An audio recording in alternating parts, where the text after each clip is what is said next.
Dis-moi des mots. Véronique Zana.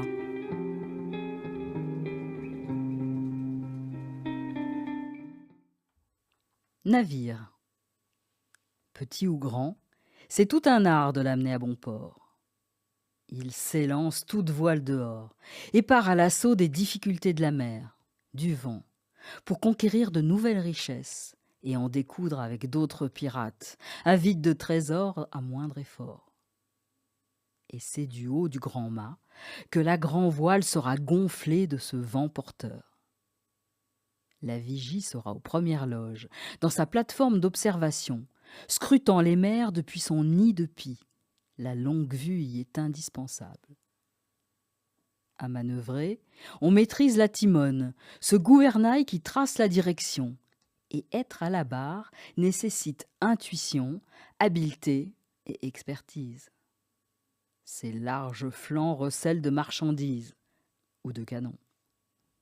À la pointe de la technique, de voile à la vapeur, il est dirigé par le capitaine, dont le grade militaire se dira de corvette.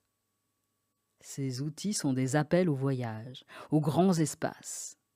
Boussole, sextant, carte maritime. Les Vikings l'ont baptisé Drakkar, et d'autres fonctions se sont nommées. Navire-école, navire-hôpital, navire-mer, navire-usine.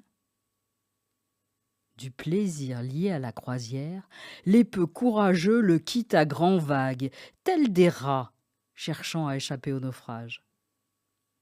Venise en est régulièrement assombrie de ces grands géants délétères. Il y règne des règles spécifiques, d'un droit maritime extrêmement codifié.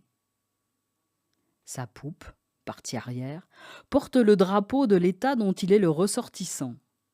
Et sa proue est souvent ornée d'une figure féminine, pour une identification immédiate.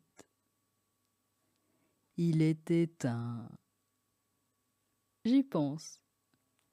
Et puis j'oublie.